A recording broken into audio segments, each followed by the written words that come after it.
c'est prévu dans la loi, mais il faut un texte d'application. Donc ça sera possible pour les prévenus à partir du moment où il n'y aura pas de contre-indication judiciaire.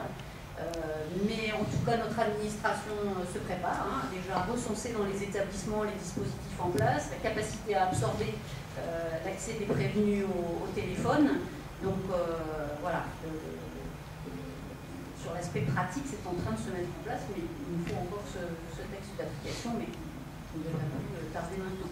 Ce qui a été mis en place également il y a très peu de temps, c'est la possibilité pour les détenus condamnés arrivant en établissement pénitentiaire, c'est de pouvoir immédiatement, tout de suite, avoir accès au téléphone. Donc il y a cette communication téléphonique possible immédiatement. Donc ça, tous les établissements pénitentiaires ont dû le mettre en place. Donc voilà, par étapes, les choses Je voudrais faire juste une réflexion par rapport au film avant d'entamer le débat sur le droit d'expression, qui est une qualité remarquable d'ailleurs, je trouve, au niveau des images, au niveau des paroles, au niveau de plein de choses, en fait, plein de valeurs humaines. Moi, je me refuse à réduire ce débat sur la simple gestion de l'administration pénitentiaire, parce que ça va beaucoup plus loin. Et on est sur le regard que porte le citoyen sur la prison. Et c'est ça qui ressort, en fait, derrière. Parce que y a des choses qui n'ont pas été dites, les difficultés des familles, bien entendu, pour se déplacer, pour venir, les problèmes financiers qui en résultent. Mais quel regard portent aussi leurs voisins, les familles, sur ce phénomène-là? Et là, on est en plein dans un problème de société et pas de l'administration pénitentiaire, parce que j'ai eu, moi, un certain nombre d'exemples sous mes yeux, où des familles ont été obligées de déménager de leur quartier parce qu'elles avaient un proche en prison. Ça, c'est pas l'administration pénitentiaire, ça c'est le regard de la société. Parce que vous savez, cette loi pénitentiaire, certes, elle a été votée par nos députés et nos sénateurs, mais qui a porté cette loi pénitentiaire? Vous savez, elle émane des entrailles de l'administration pénitentiaire, parce que c'est la première qui est consciente d'un certain nombre d'évolutions nécessaires sur son fonctionnement et sur son approche, humaine. Et vous savez, on est dans une société où tout le monde juge tout le monde. C'est terrible, mais c'est comme ça. Et ça, on a parlé à un moment très rapidement sur une discussion entre les personnes, les épouses qui étaient là, de suicide. Et vous savez, le suicide, d'abord la prison est un lieu de vie, elle est aussi un lieu de mort, comme l'extérieur, puisqu'il faut qu'elle soit le semblant, c'est une micro-société, la prison. Mais derrière, quand vous avez... Le suicide est encore un sujet tabou aujourd'hui dans la société. Et le citoyen ne peut pas s'empêcher de porter des jugements de valeur. Déjà sur l'acte lui-même, vous savez, il y a un tas de représentations. Pour ceux qui ne connaissent pas, qui n'ont pas travaillé un petit peu ce phénomène-là, et c'est un acte, ah il a été courageux, ah non il a été lâche, il a pris ses responsabilités. Et on a tout un tas de représentations là-dessus. Donc on juge. Et on juge la famille aussi, parce que si c'était un petit peu plus occupé de lui, ça ne serait pas arrivé, etc., etc. Et on est dans une société, c'est triste, mais qui est comme ça, qui est empreinte de jugement de valeur. Alors il faut être pragmatique derrière et voir ce qu'on peut faire très concrètement pour améliorer les choses. C'est un travail très lourd, parce que je ne suis pas persuadé que la plupart des Français aujourd'hui s'intéressent beaucoup à ce qui se passe dans les prisons. J'en suis pas persuadé. Si on faisait une enquête à l'extérieur, le GNEPI avait déjà fait une enquête il y a déjà un certain nombre d'années sur la représentation des Français par rapport à la prison. Et les résultats étaient assez étonnants. Certains, 60-70%, s'imaginaient que les surveillants étaient armés en prison. Enfin, il y avait des choses aberrantes là-dedans. Parce qu'effectivement, c'est un milieu d'exclusion, donc par définition, qui n'est pas connu du public. Et il faut attirer, et moi je remercie encore le monde associatif qui gravite autour de la prison, parce que d'abord l'administration pénitentiaire n'a le monopole de rien du tout. La prise en charge de la personne qui à un moment a une peine à subir, ben, c'est l'affaire de la société, c'est pas encore une fois, c'est pas l'affaire de l'administration pénitentiaire, en tout cas pas seule. Seule, elle ne peut rien faire. Et derrière toutes ces associations qui se sont spécialisées, qui travaillent, on voit l'importance de ces contacts humains. Et on l'a bien vu dans le film.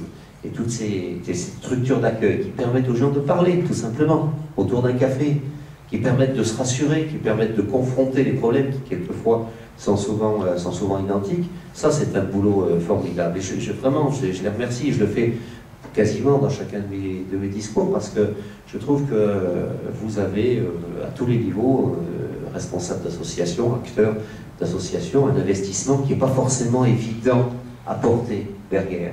Et que vous aussi, vous avez très certainement, par le regard des autres, un certain nombre de jugements de valeur qui s'exercent. Hein, il faudrait mieux d'être à Haïti, hein, de travailler et de lutter contre le choléra, etc., etc. Vous occupez des prisons, vous occupez des prisons, il y a des hôpitaux, il y a des gens malades, etc.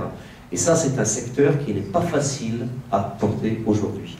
Donc, c'est grâce aussi à vous que l'administration pénitentiaire évolue, et on en est vraiment très très content. Voilà, juste que je ne vais pas être trop bavard. Merci. Une dernière question quand même. Dernière question. Allez, une dernière.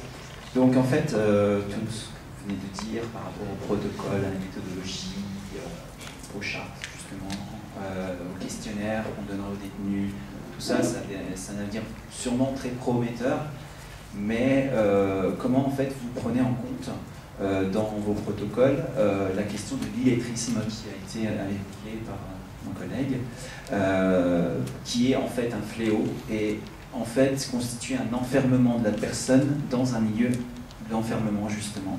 Vous parliez tout à l'heure de détenus vulnérables. Est-ce que dans ces détenus vulnérables, vous prenez en compte justement ces personnes en situation d'illettrisme? Comment justement l'administration pénitentiaire prend en compte cette problématique-là? Et dernière chose, dans un univers où justement la demande de soins en santé ou même de soins de bien-être au milieu carcéral se passe par l'écrit, comment une personne en situation d'illettrisme peut continuer à être incarcérée? Voilà. Alors, les personnes en situation d'illettrisme déjà sont repérées, hein, puisqu'il y a un repérage, déjà un pré-repérage systématique qui est fait par un personnel pénitentiaire, et ensuite un repérage plus fin par l'unité locale d'enseignement, le centre scolaire. Donc déjà, ce repérage est fait. Ensuite, le centre scolaire peut faire une proposition à la personne détenue qui doit être reprise ensuite dans le cadre des commissions pluridisciplinaires uniques qui se réunissent à la fin de la phase d'accueil des personnes détenues. Et cette commission pluridisciplinaire doit elle-même faire des recommandations à la personne détenue pour essayer de l'inciter le plus possible à engager les différentes démarches qui concernent ces différentes problématiques, là spécifiquement sur l'illettrisme ou sur des problèmes de santé, de prise en charge de toxicomanie, de problèmes de violence ou autre. Enfin, voilà, en fonction des différentes problématiques, des préconisations doivent être faites à la personne détenue. Alors évidemment, on ne va pas se contenter de lui envoyer un écrit, hein, ça doit lui être présenté par une personne de l'administration pénitentiaire qui doit restituer cette synthèse-là à la personne détenue. Ça, on le fait de manière verbale, alors on le fait aussi par un écrit, mais on le fait de manière verbale également.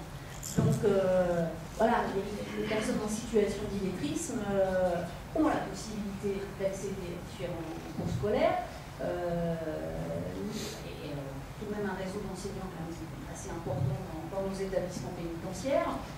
On a des établissements qui s'adaptent aussi au niveau de leurs horaires, en particulier dans les établissements pour peine, pour que les détenus puissent à la fois travailler, parce qu'ils ont souvent des besoins de rémunération, pour qu'ils puissent à la fois concilier ces activités rémunérées, mais également suivre les cours scolaires. Ensuite, pour les détenus en difficulté pour exprimer des demandes qu'ils ne pourraient pas faire par écrit, on a certains établissements qui développent des systèmes d'écrivains publics. Alors, pour certains, que ce soit des détenus, ou alors des écrivains extérieurs qui viennent en établissement pénitentiaire. Ensuite, on a les possibilités aussi de récolter la requête du détenu de manière orale. Hein, le personnel est là aussi pour récupérer ces demandes-là, les exploiter et en faire quelque chose. Ensuite, sur l'information descendante à destination des personnes en situation d'illettrisme, c'est un établissement qui développe des